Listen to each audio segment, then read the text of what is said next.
आप कमज़ोर होते जाएंगे क्योंकि चैलेंजेस बढ़ जाएंगे, रिक्वायरमेंट्स बढ़ जाएंगी, पैसा आपको चाहिए होगा। वो उसने उसको क्यों डाला? वो उसने कहा कि आपको सिखाना है, आपको, ताकि पता लगे कि कैसे काम होगा। दो चीज़ें होती हैं, एक तो कईयों को तड़प नहीं होती और कईयों को होप ही नहीं होती, क्योंकि उनका जो बिलीफ सिस्टम या सेल्फ बिलीव या सबकॉन्शियस माइंड उसको कहिए, वो इतना लो डेवलप हो जाता है, बिलीफ सिस्टम उनका इतना लो होता है कि जो मैं जॉब में कमा रहा था, जो कि बहुत अच्छा कमा रहा था, गाड़ी भी दी हुई थी, सैलरी भी अच्छी थी, अदर पेट्रोल सारा कुछ, तो मैंने उसको बेंचमार्क बनाया कि अगर मैं ये एक महीने में कमा सकता हूं ना।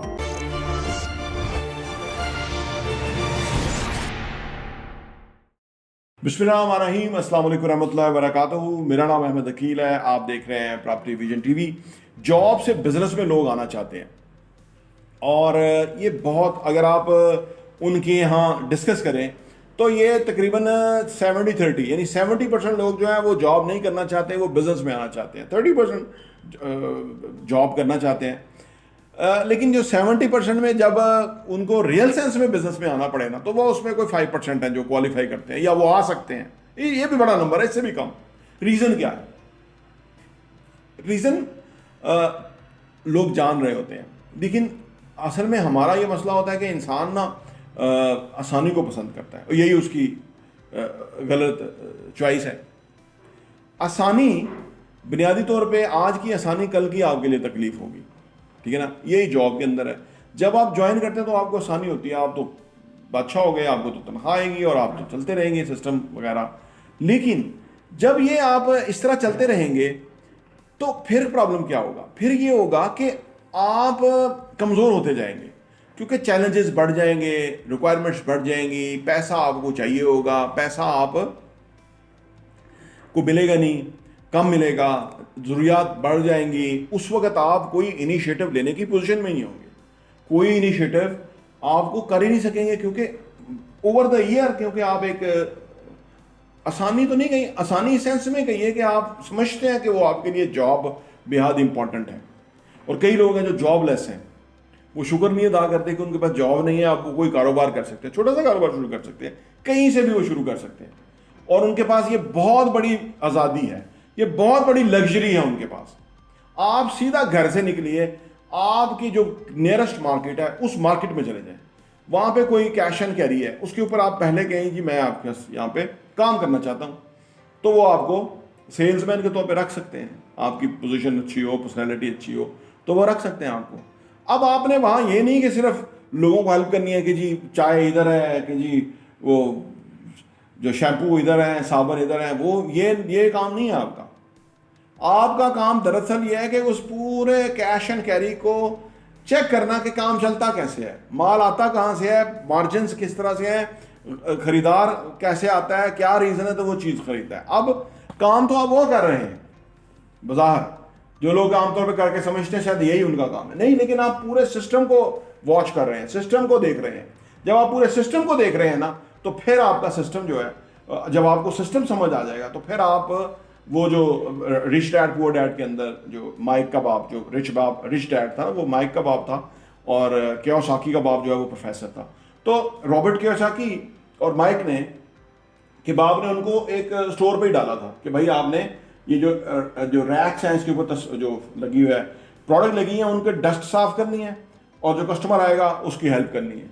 अब वो 3 सेंट 10 सेंट पर 3 आवर, ये इस तरह कुछ रेट था, बहुत ही मतलब वो उसने इसको क्यों डाला? वो उसने कहा कि आपको सिखाना है, आपको, ताकि पता लगे कि कैसे काम होगा। जब आप उस लेवल, जब आप देखें, जब आप जहां भी होते हैं ना, अगर आप में तरक्की करने की जुस्तजू है ना, आपके अंदर तड़प है, तो फिर आप तरक्की करते हैं। एक बात याद रखें, अगर आपके अंदर है ही नहीं, दो चीज़ें होती हैं, एक तो कईयों को तड़प नहीं होती और कईयों को होप ही नहीं होती, क्योंकि उनका जो बिलीफ सिस्टम या सेल्फ बिलीव या सबकॉन्शियस माइंड उसको कहिए, वो इतना लो डेवलप हो जाता है, बिलीफ सिस्टम उनका इतना लो होता है कि वो बेचारे ऊपर जाने का सोच नहीं सकते। वो समझते हैं कि शायद तरक्की किसी और लोगों के लिए, हमारे लिए नहीं है। ऐसे बेशुमार दुनिया है पाकिस्तान में। अनफॉर्चुनेटली वो जिस घर में पैदा हो गए, वहाँ इस तरह की डिस्कशन होती है, वहाँ पे पैसे के बारे में इस तरह से बात की जाती है, पैसे के बारे में उल्टी सीधी बातें की जाती हैं, वहाँ पे ये डिस्कस किया जाता है कि पैसा कमाना बहुत मुश्किल है, कैसे करोगे ज़िंदगी में, क्या करोगे। बंदा सोचता है कि मुझे कोई 10-20-50 हज़ार की नौकरी मिल जाए तो मेरी तो जान छूट जाएगी, क्योंकि पैसा कमाया नहीं, पैसा यानी को समझा नहीं कैसे लोग कमाते हैं। बेशुमार वजूहात की बिना पर वो बेचारे वहीं रुके रहते हैं ज़िंदगी में, और फिर वो हौसले पस्त हो जाते हैं। लोग जो ना वो सोच लेते हैं कि शायद ये तरक्की, कामयाबी, खुशहाली उनके लिए नहीं है कि किसी और के लिए। ये बड़ा प्रॉब्लम हो जाता है। इसी बेसिस के ऊपर इंसान जो है वो पीछे रह जाता है। लेकिन अगर आप ये अपने आप को समझाने में कामयाब हो जाएं कि हम ज़िंदगी में कैसे आगे ग्रो करेंगे, आप लॉजिकल, क्योंकि आप अगर कहीं भी नौकरी करते हैं आपको बैठने का टाइम मिलता है, वहाँ पे कैलकुलेशन कीजिए, जमा तफरीक कीजिए कि ज़िंदगी 20 साल, 30 साल, 40 साल बाद क्या होगी। और दूसरी तरफ जो कि अभी क्लैरिटी कुछ नहीं है। देखिए ना, बिज़नेस में आप आते हैं, जैसे रेस्टोरेंट बिज़नेस की अगर मिसाल दूं तो 90% रेस्टोरेंट बिज़नेस जो है वो पहले 3 महीने में फेल हो जाते हैं। इसका मतलब यह है कि रेस्टोरेंट बिज़नेस इतना बड़ा शुरू करने की ज़रूरत नहीं है, क्योंकि बहुत हाई चांस है फेल होने के। छोटा शुरू करने की ज़रूरत है। यानी अगर आपका करोड़ रुपया है, लोग पैसे की बात करते हैं, तो आपका करोड़ रुपया तो आपको 5 लाख से बिज़नेस शुरू करना चाहिए, ताकि आपको पहले बिजनेस समझ आए। पैसा तो किसी वक्त भी इंजेक्ट किया जा सकता है, लेकिन अगर आप सारे पैसे के साथ इंजेक्ट करके बिजनेस कर देंगे, बिजनेस आता नहीं है, फेलियर हो जाएगा। लिहाजा आप पहले यह शुरू करें। मैंने जो इस तरह से किया मैं आपको बताता हूँ कि जो मैं जॉब में कमा रहा था, जो कि बहुत अच्छा कमा रहा था, गाड़ी भी दी हुई थी, सैलरी भी अच्छी थी, अदर पेट्रोल सारा कुछ, तो मैंने उसको बेंचमार्क बनाया कि अगर मैं ये 1 महीने में कमा सकता हूँ ना तो मैं कामयाब हूँ, मुझे कोई प्रॉब्लम नहीं है। तो आप यकीन कीजिए कि मैंने पहले महीने में कोई 7-8 महीने का कमा लिया था, क्योंकि अपने आप को तैयार रहने से किया था। ये नहीं कि फिर 7-8 महीने हर महीने कमाता रहा था, फिर कम भी हुआ था, वो होता है। लेकिन मैं तो ये बेंचमार्क समझता हूँ कि आप कुछ पैसे पहले नौकरी से सेव करें ताकि 6 महीने का किचन चलने का आपका इंतजाम हो। बाकी अल्लाह मालिक है, बाकी जब आप काम में आएंगे तो फिर आप कमाएंगे, फिर आप अपने अखराजात को मिनिमम करें। ये लोग समझते नहीं है। समटाइम लोग समझते हैं जैसे ये जो कैचअप हैं, ये जो इस तरह की चीज़ें हैं, जो कोल्ड ड्रिंक्स हैं, ये जो नेस्ले का जो जूस है ना, ये जो इस तरह की चीज़ें आजकल बहुत सारी चीज़ें आ गई है ना जो जिनके बगैर ज़िंदगी गुजर सकती है, लोग उसको पता नहीं बहुत बुनियादी समझते हैं। हालांकि मैंने जो अभी पढ़ा है तो ये सारी प्रोडक्ट्स, कोई भी ऐसी प्रोडक्ट जो पैकेजिंग के अंदर आती है, ये आपके लिए कैंसर है, तबाही है, ये आपका बहुत बड़ा नुकसान है। ठीक, पैकेजिंग के अंदर तो आज सारा कुछ पैकेजिंग में ही आ रहा है। दूध भी डब्बे वाला आ रहा है, वो कहते हैं वो गंदा है और हम साफ है, हालांकि वो इंतहाई खतरनाक है जो कि पैकेजिंग के अंदर है। वो कब से पैक हुआ है, कब मिलेगा, क्या, और उसमें क्या है इंग्रेडिएंट्स, नोबडी नोज। वो तो दूध ही नहीं है असल में सिरे से, वो तो कहते हैं वो गंदा है। वो तो फिर किसी हद तक एक्सेप्टेबल है, कोई नेक बंदा भी होगा जो साफ भी दे रहा होगा। ये तो है ही किसी काबिल नहीं है। इसमें से हर कीमती चीज़ है वो अलग कर लेते हैं, उसको अलग बेच रहे हैं और आपको एक पतला सा पानी दे रहे हैं, और वो पता नहीं वो भी क्या लेवल है। तो जो ही पैकेजिंग के अंदर है वो बंद करें आप मंगवाना। जो देसी चीज़ें हैं जो वो ही खाएं, सब्जियां, फ्रूट्स, दालें, बीन्स, ये खाएं। और ये मेडिकल साइंस कहती है ये बेहतरीन टॉप फूड है।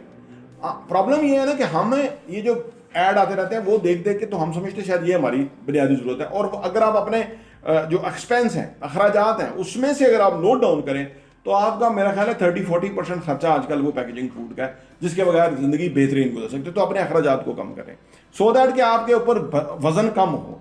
जितना आपके बैग के जो बोझ है ना वो कम होगा, उतना आप जल्दी तरक्की की तरफ जा सकेंगे। ये करें।